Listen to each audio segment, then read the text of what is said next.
Hey, it's Barry Porter with the Chattanooga Times Free Press. I'm here at the Chattanooga WorkSpace. We're here for Inspire 2. Last year they did Inspire 1.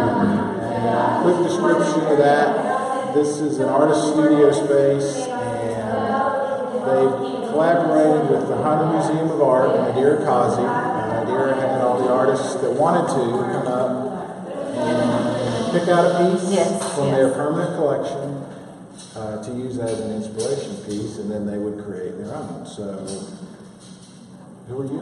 I'm Lisa Denny, normally I paint, but I'm also a road designer.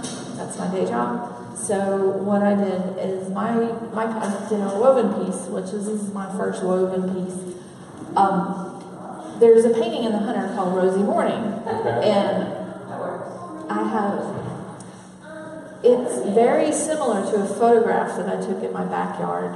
Okay. The color, the composition, everything, so I was instantly drawn to it. So what I did is I wove my piece and also used a little paper clay to give it some dimension. I wove my piece, I used the imagery from my backyard, and I used the color palette from Rosy Morning. So part of what I love about this project is just what you described. You could work in your normal medium, or you could choose something completely different. Right. Yes, I enjoyed going outside of my sandbox. That's last year the artist told me that's what they really liked about this, is it sort of pushed them to think differently, try something new, and it also inspired them because they saw the level of work from the other artists. Exactly. I remember Rick Rushing last year, once he saw a couple of the other pieces, said, I need to up my game. So he scrapped what he was doing and started over. So that's part of it. And I love the inspired part of it, right? Right. What did that mean to you? Why did you want to do this? I like to see another person's work and just see how it speaks to me personally and what it makes me feel and what I can get out of that whole experience.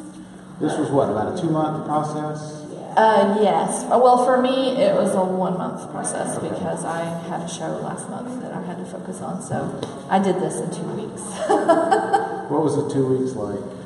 It was a lot of sitting around. Actually, I did it at my house in front of my couch on my it's actually a kid's loom. And hours and hours of weaving and just trying things. And I don't have any formal training, but last year I went to India for my work, and I watched the weavers in Panapat, India, do these little techniques like the finger loops and the fringes and stuff. So I used that, and I used Pinterest, and I just kind of winged it. Gotcha. And it has imperfections, but I like that for this piece. Should mention tomorrow is the reveal. Yes, at 5:30. Gallery showing tomorrow here at Chattanooga WorkSpace at 5:30. The piece is going to stay on display for a while? I think they'll be on display probably through, not the very end of the month, but 3 weeks. Okay. All right. Well, we're going to go to another. The artists are all setting up, which is why we're here. So we're going to go talk to another artist. And thanks for your time. Thank you. All right. It's beautiful. Thank you. Thank you. All right. Who's next? Jenny, are you next? Yeah, it's not on yet. That's all right. We can move the camera around. So this I can hang it real quick. Where? Okay. So yeah, they're literally hanging these as we speak.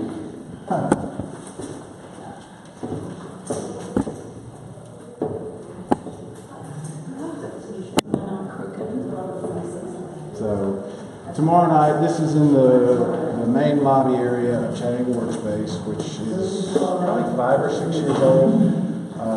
It's the old St. Barnabas nursing home. These spaces, they've converted them into artist spaces, so the place is full of photographers, musicians, painters, florists, and tattoo artists, and photographers like I am a photographer. Jenny Sheargard, Yes. who I have known since we were little kids, so I'm excited to see this. You're like here about a year, right? 2 years 2 almost. years. Yeah, almost 2 years now. My primary focus is architecture. I shoot anything but people. I don't shoot people. So architecture, old rusted stuff, that sort of thing. So this was really a stretch for me. Yeah. Came out of my comfort zone. What'd you go pick? I picked, actually there were two pieces. Robert Rauschenberg's Vocal Reunion, which is a huge 6-panel piece. And then the other was Gordon Parks' American Gothic, Washington, D.C. It's a photograph of an African-American woman based on the old American Gothic painting, but she's holding her tools of the trade, which are a broom and a mop. Okay.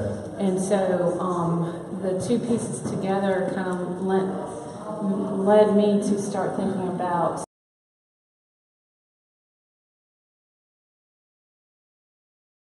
Okay. So you went serious. I did. Kind of. I mean, you could get too serious. So tell us about the pieces. They're mixed media, obviously. It is mixed media, and it's actually, this was the focal, the beginning of it, and this was an old ad from back in the 1990s that I had cut out and hung on to. That's why you don't ever throw anything away. Okay. But what I loved about it was not only the girl's face, but it says she's good for a girl, but they marked out for a girl. Gotcha. And so I just liked the idea of playing with being a woman in a man's world with construction and architecture, and kind of led me to the piece is called For a Girl. So I just kind of threw. I know you do a lot of photographs. Do you do a lot of mixed media stuff? Or I haven't in a long time. So this was like basically outside the box. Absolutely. Yeah. Have you done anything like this before? This piece With the hunter. With the hunter, no. Any sort of outside the box I've ever done was in grad school in architecture studios. They kind of tell you, hey, these are your parameters now. Okay. Good luck. What can you come up with it? So. How about the process? What was it like for you doing this project? Was it fun? It was inspiring, scary? Yes. Let's go with all of the above. And you can throw some more in there too. It was a lot of fun to go over there and see all the wonderful. If you haven't been to the Hunter, go. It is a gem for the city of Chattanooga. And so it was a lot of fun to go see all these different pieces. And I have to say it was a little overwhelming because there were so many different wonderful pieces to choose from. So I kind of just let them kind of rattle around in my head.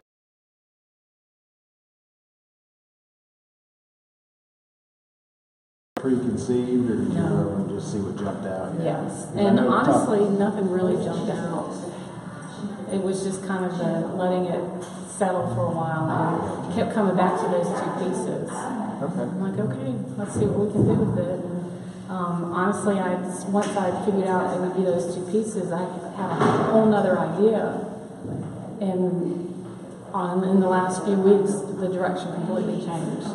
Okay. And this is what I ended up with. I think that happened to some people last year too. That's interesting. I think one artist last year tore theirs up at least twice. I think maybe 3 times. Started completely over. So. Well, I had a habit of working things in my head before I actually start doing it. And I had an architecture professor who I told him that. He was looking at some of my drawings. He's like, well, you're missing this and this. I said, yes, it's all in my head. And he said, only Frank Lloyd Wright was able to design that way. And whatever. Yeah, it worked out okay for him. Yeah. So that's how I tend to process. All right, how many pieces do you know you guys are setting up today? 8, 9, 10, 11. I'm not sure, about 12 or so. It's like 13 or 14. Yeah. All right. Who's next? Whose is this? That is Olga. She unfortunately is not Olga's here not right here. now. This is That is Janet. Janet. Do we want to hang these first, or? What do you think, Shakeen? Can we see him, or do? We could see him at the bottom here.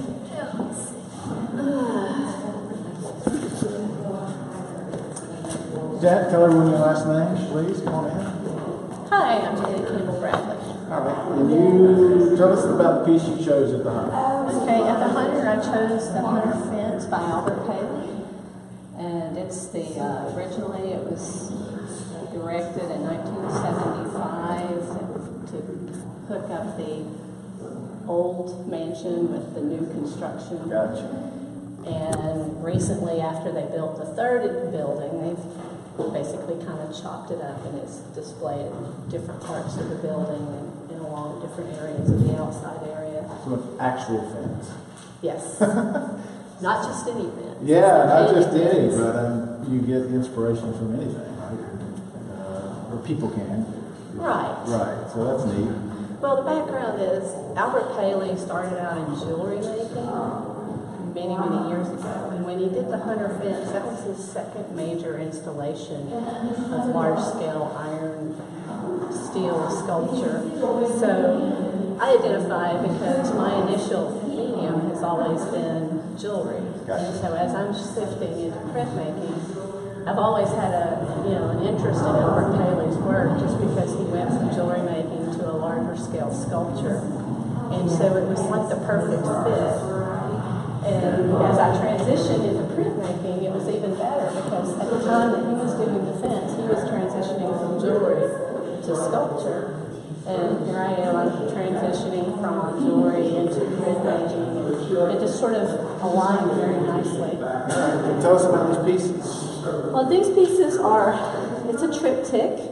And what you're looking at is a series of monotypes. So these are done through a printing press where you actually paint the ink onto a template and you roll that through a printing press with paper and it compresses the ink into it. It's very kind of loose and a little bit less structured than jewelry is. There are bits of mat that are on each piece, and it's a Shin-Koei process. Yep. Yes. So that's another printmaking process where you're actually, instead of just gluing it into the paper, you're actually rolling it through the printing press and pressing it in. The map itself is from 1974, and it's actually of the Tennessee River winding around the bend. It's part of Chattanooga.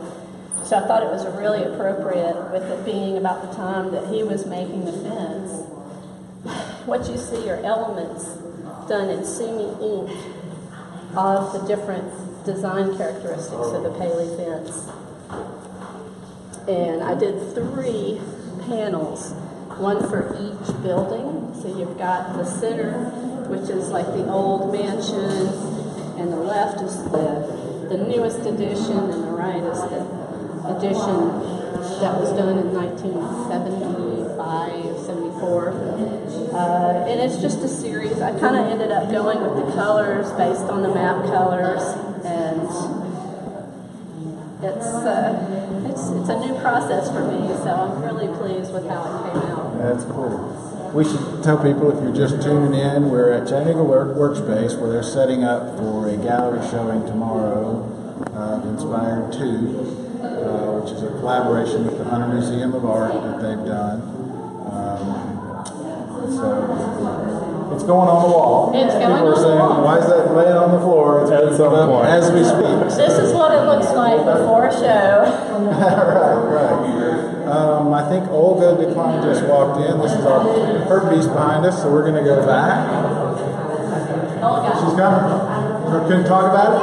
All right, we're coming. Hi, Olga. Good to see you again. How are you? So tell us about the piece. What do you want? She better over here? Oh, me over here. You're good. You're So you good. can see it. Tell us about the piece of the Hunter that you chose and why you chose it. Okay, this is a piece right now. The one, yeah, the one at the Hunter. Yes, I chose the piece mainly because of the name. The title of the piece is All God Deep, and my name is Olga Decline. So bingo, that's it. So I started looking at her, and I started having conversations with her in my head, and I said, well, she needs to be less,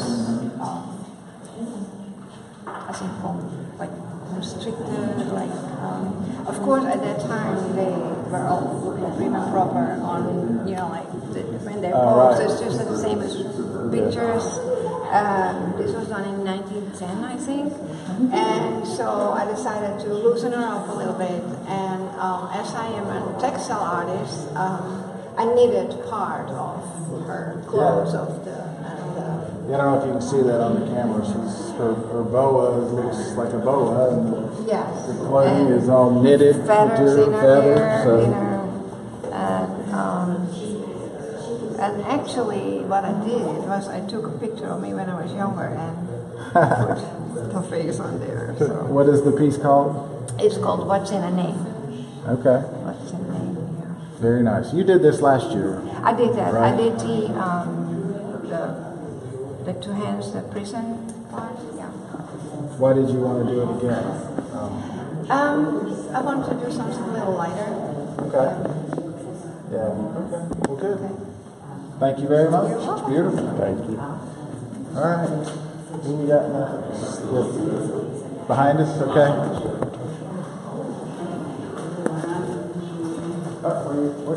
Captain, take it away. Where's she at? Steven. Oh, hello, guys. Where are you, London? Hi. Good to see you. Good to see you. Yeah. Steven, tell us about your last name. My last name is Lorca, Stephen Lorca. Okay. You did this last year as well. I did, yeah, exactly. Why'd you want to do it again? Oh, it's awesome. Yeah. I mean, I love working with concepts and ideation, you know, creating ideas. And so anytime someone says, look at this and you know, sort of break off a tangent and create a new idea from it. What was the piece you chose? So I forgot the real name of the artist, but it's The Immigrant. Okay. And it's a woman with children sitting on a trunk, a green trunk, and there appears to be a sailor and maybe a father figure in the background looking off to the distance, and you can see just a hint of a mast of a boat. So you know that they probably the assumption is they just came across their journey from somewhere else. So that got me thinking about the process of immigration, and really more so about migration. You know, about the whole totality of mankind moving from one continent to another and the various processes that we undertake in that process. So what'd you create? So I created, this is a very big departure from the painting, but what I wanted to do was express the idea that ideas that part of mankind, these ideas of cultural values, migrate through each of us, and they're fluid. Okay. Right? And there's a sense of flow to these ideas, and they transform. So if you come to this from the old country, and I come here from the old country, we each have different values. But eventually, our children grow up together, and they share these values. So I wanted to come up with something that was not based in human identity, so that we didn't have all those prejudices that we kind of see when we have faces or values and religions and things represented. I wanted to come up with something that was more abstract and completely conceptual, like the 50,000-foot view idea. So I took some of the circle ideas from like the Venn diagram we've all seen, where the little two pieces flip over, and going back to the idea of flow and the process of things melting and joining together. I thought naturally we can consider ice as something that melts. Water is one of the most powerful life forces we have. It flows, and all builds right into the same concept. So I colored some water and put it in a big glass vessel I had and let it melt. And I wanted it to just wanted to show the idea of these things blending together and flowing, the perpetuality of time. That's one of the things I love about this project and why I want to come over is that thought process. Yeah, You know, certainly. I mean, I don't. It's hard to imagine that blank canvas thought process and then finished product. Yeah. But that's how it has to happen, right? Yeah, I mean, I think that's a challenge that all the artists. You have to enjoy that if you want to be an artist. That's true. You can't look at a blank canvas and find some excitement and joy in that. You're going to be struggling for quite some time. And some inspiration. Yeah, exactly. Coin a term. Yeah, absolutely. All right. Well, very cool. Thank you. I appreciate it. Good to see you again. Come on out, guys. Yep. All right.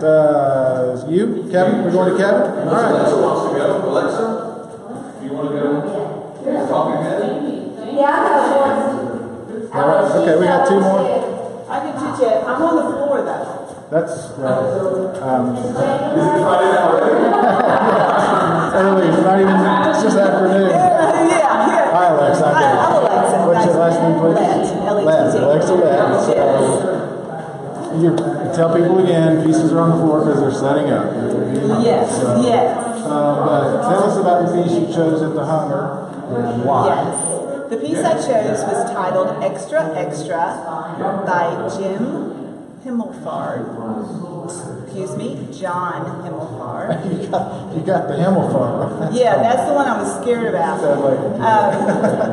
But his piece was, he's kind of a pen and ink kind of style. It was a block print, and it had a bit of a hieroglyphics feel to it, and it was little cubes or little spaces of hieroglyphics, and it made you feel like it would probably be a newspaper, an Egyptian style newspaper. So all those little squares had an image that would mean something for you to understand. The form of a newspaper. So my interpretation and what I do, I'm a textile person here in the building, and I am a hoarder and a collector.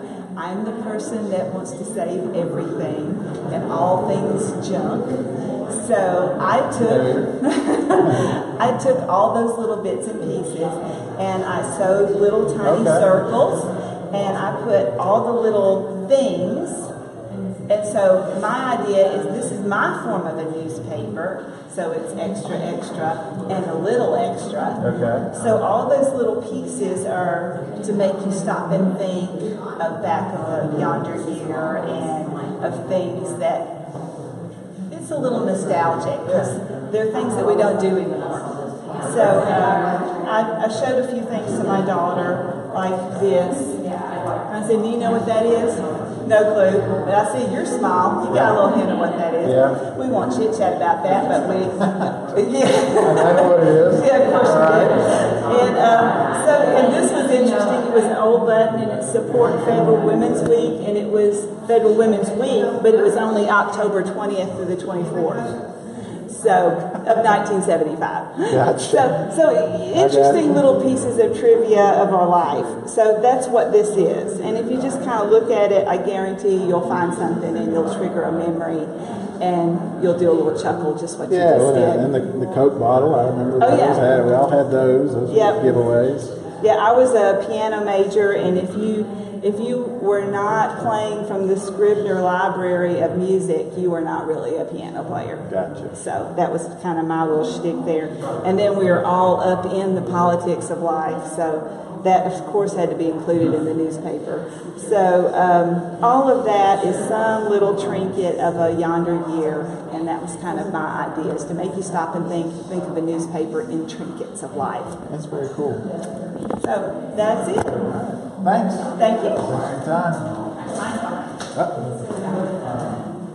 All right. Hi, I'm Barry. I'm JB Parks. Nice to meet you. Nice to meet you. Tell us first the piece you chose at the Hunt. Okay, it's this really weird piece that was like from the 17th century, untitled. It's up in the mansion, and it's this very unique looking girl. What is this, like kind of a mullet holding a bird cage with a bird on her arm? It was really distinctive and odd. There was something about it. I love trees, and it had this. The bird kind of had this crackly texture in the old painting, and I don't know, it just spoke to me. And I think the lady from the Hunter was like, that's the one you're gonna pick. Adira, that's it. Yeah, I just moved here, so I'm still trying to get all the names together. But yeah, this was to tell people again. This was an idea, really, that I think Adira had. She reached out to Kathy Lannon here at WorkSpace a year and a half ago, or 2.5 years ago. Yeah. 2 years, and said, why don't we collaborate somehow? And they came up with this idea of having the artists from here go out, pick a piece, be inspired by it, and create their own. So, yeah, it was super fun. what's the piece called? You're as free as you want to be. So I thought it was kind of a fun play. The bird who could escape but chose not to. But there was something about the girl in the picture. She was very solemn and sad looking, even though she had a bird on her arm. But and then it was weird that they chose to include the cage, even though the bird wasn't in it. Gotcha. And so I just kind of like the idea of playing off of it. I use a lot of naturalistic elements, and I love folk art, so I kind of wanted to tie into that. I thought the piece kind of had that vibe a little bit, that you would see like a little. Is it wood panel or It's a wood panel. Is that what you normally work with? I either do wood or I do ink and watercolor illustrations. like buildings and things like that. So I kind of have two sides of my brain. So if I'm going to do like anything like in the more acrylic, folky vein, I usually always do it on wood. And so. What'd you think of the project? It was so fun. I loved it. It was just kind of fun too to get to go to the Hunter and look with a really different eye, because typically when you're in a museum looking at art, you're not really, you get drawing inspiration. This was a very specific project, and so kind of was neat to get to go through with her and look at the pieces and talk a little I'm about glad it. you said that, because that's one of the things that a lot of the artists last year said, that they didn't really go to the Hunter, if they went at all. Yeah. And if they did, they went with a different sort of mindset. Yeah. And just how much fun they had. Getting to pick out the Getting to pieces. pick out. And also, for some of them, it was kind of a light switch saying, I can do this. Yeah, yeah. And it was a little, because everyone, for some reason, thinks of the Hunter as sort of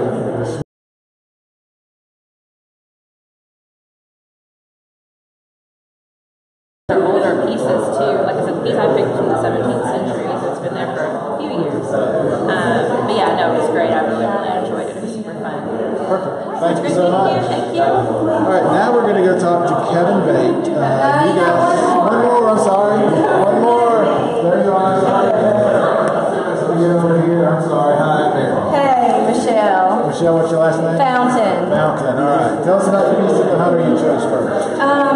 I chose The Burning of Philadelphia, which is 1803, when the Tripolitan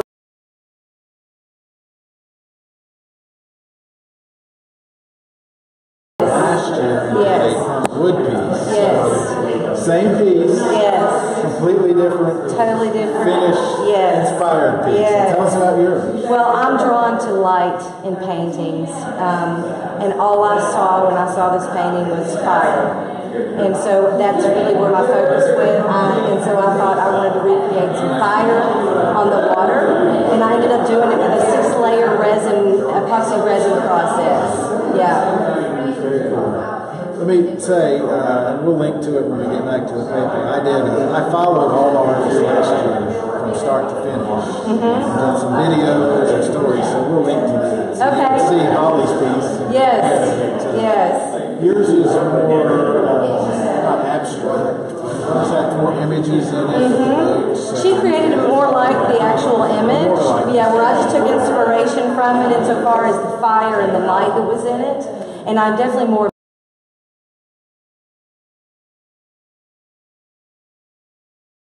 the feeling of fire when someone is looking at the piece. Yeah. Was this sort of far afield from what you normally do? No, not really. Although this is a relatively new medium that I'm using, and this technique that I used on this was totally experimental. It's layering so many layers of this mixed with mica powder, but I've got 6 layers on here, and I've never done a piece with that many layers before. And I probably could do more layers. I mean, I could probably keep doing more layers. That's part of this whole process. Yeah, yeah. Thanks very much. You're welcome. Thank you. Thank you. Depth. Thank you. It's very cool. Very excited. Now we're going to go talk to Kevin. Now you can talk to We're going Kevin. to go on like a Kevin. road trip here. All right.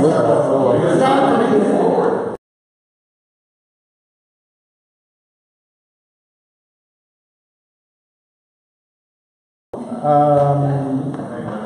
Tell people a little bit. They've seen your other work before. If you've driven down Macaulay Avenue and all those things. So mainly I paint on walls. I do a lot of murals around town. I moved into WorkSpace back in either August or September of last year. So not only do we have the Inspired 2 show going on, we have a second show going on Friday upstairs in the Art Space Gallery, and that's my show. And I'm really excited about these shows. I think these are 2 of the coolest shows we're going to have all year. I'm so excited. In fact, I haven't told Kathy this yet. For the first 20 people who show up here at WorkSpace on Friday, I'm going to pay your cover charge. You get in for free. First 20 people, Nice. free. That's generous. Yeah, that's what I'm here for. He's a giver. So He's a giver. my problem with the show is I have a piece that should be in both shows. My show upstairs is supposed to be all the work I've done since I got here to WorkSpace. Obviously,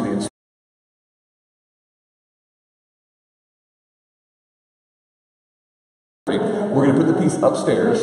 We're gonna mount audio visual equipment up there. We will shoot a live streaming video image of the piece, which we will beam down here to where that green note is. On the wall there. Right? And we'll have a flat screen TV. And so the people down here will be able to see the image of my painting, while the people upstairs get to see the real thing. Now, to sweeten that, we're going to put a second camera above the monitor here with a smaller monitor upstairs. So upstairs we can see people eyeballing the painting. So I thought it'd be something kind of fun, a way to get people to move from down here to upstairs and back and forth. So, if you'd like, we can run upstairs and see that. I'm in the process of hanging that, much like we're doing down here. Let's do that. Let's go up and then we'll talk about your 100 piece and which one you chose. Yeah, it's not up there, by the way. It's still in my studio. I have finished piece. The 100 piece is still in my studio. Okay, that's fine. No, that's cool. All right, do we need to pause, or do you want me to be entertaining while we get it? We're gonna keep. Come on, so like a road movie. Yeah, that's exactly.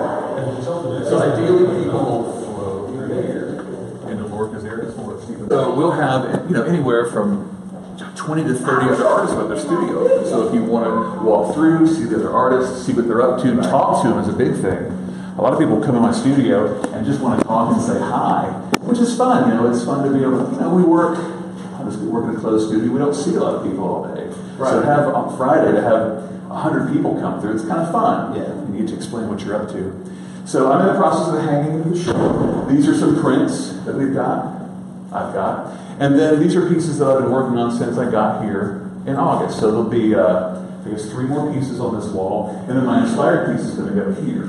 It's an 8 foot by 4 foot. It is a painting of the statue Ruth Gleaning, which is by Randolph Rogers, who carved in 1850. So these are some of the things I've been up to this year. As you know, a lot of my stuff is grayscale, like the 3 out in the hallway there. Yeah, some of these over to right, Shaquem. A couple of those people might recognize, right? Bessie is on a building. Yeah, this Bessie is in track 29. That's right, that's on the wall. Let's see, Lupe is part of the Macaulay Walls project. Subramania, that's a sketch that I did for a piece that's in the downtown library on the 2nd floor. It's an animated piece. It's about 12 feet tall, 8 feet wide. It's got a motion sensor, so when you walk up to it, it lights up, music plays, and the sky spins night to day behind it. Very nice. So yeah, very nice. So multimedia is not new. No, it's not for you.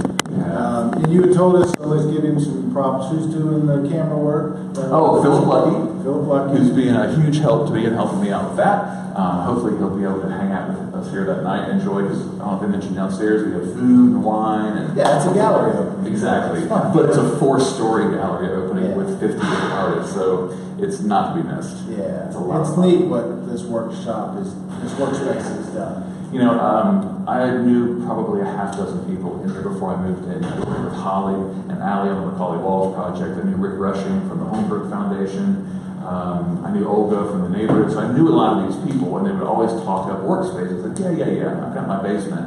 And then it occurred to me, well, no one ever shows up in mass to my basement to see what I'm up to. And so they started talking about these open studio nights. I said, this is great, the fact that we have all these people coming through. So I knew it would be good. But on top of that, we have things like the Inspired Show. This is something that the management came up with, Yeah, Kathy and Yeah. So all they would really have to do in this building is just make sure the bills are paid, the floors are swept. But what's so great about it is Kathy really bends over backwards to take care of us and make sure that we have cool things coming up. Although it's supposed to be us, the artists who are putting on all these shows, you can see she's down there with us. She's making sure they check on those lights. Hey, I sent Delaney to the store to get more bulbs for this. We've got she's like, it's great. It's a big family. Yeah. It really is. And you can see that downstairs. Kathy Lennon, yes. One of the 18 different things she does in a day. Yeah. But she is... And it's you mentioned Rick and Olga, who we saw. We've seen the diversity already of these pieces, but Rick does music. He does. You've got painters. We've got ceramic artists. We've got a glass fuser. She fuses and slumps glass. That's MJ. She's up on the 4th floor with me. You met Michelle, who does the alcohol and resin paintings. Yeah. We have weavers. To some extent, that's Olga does a lot of knitting and weaving of textiles and fabrics. We have Thank you, roses. We have and art therapists. And Roses wants them. You guys, from what I understand, you would share everything from a paintbrush to an idea to knowledge. You know, how to get out there, how to market, how to... Absolutely. It's a little bit of everything. It's a community. It is, and one of the best things about being here is, you know, Holly Berry, and I can't say this enough, I swear to you, she is one of the most talented people in the city. She's in this building. And she can do... She's out for anything. Yes. That's what I like. And she's like Rhonda Pryor, where she's not just a painter, she's a painter and she does encaustics, and she sculpts, and she does oils, and she does... You know, she just has a broad range of knowledge, but it's so great for me. She's right across the hall from my studio upstairs. If I'm working on something, I don't know, should this be this or that? I can go to Holly, and Holly will tell me not only that it should be this and not that, but she will suggest 3 other things I need to think about too. Yeah. And it's great because I like to think that I'm conscious of what I'm doing and all, but you can't. You can't always be thinking of the 8 different things you could do that. And that's the great thing about being here, not just the collaboration. I've done a lot of projects with Steve and Lorca, who you met, but just to be able to bounce ideas off other people. It's incredible. All right, so tomorrow night, 5:30. 5:30 till, you know, we go 8:30, 9 o'clock sometimes. Depends on. Despite your kind offer, there is no charge. There is no cover. There is no cover. Come and be our guest.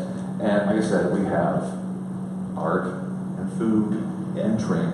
All the cool And stuff. what else could you need? What else could you possibly need on Friday night? Yeah. And the great thing is, because it starts so early, stop by after work, have a little wine, see some art, have a chat, relax a little bit, decompress, and then go out and do whatever. You know, are you going to Nightfall? Hey, go. You got synced up my plans? Hey, go and knock it out. Make sure you have it home, but do it. You know, it's a great first stop for people. Very cool. All right, Kevin. Thank you, It's sir. always good to see you. I appreciate it. It's going to be cool. Hope everybody will come out tomorrow and check it out. Me too. See you then.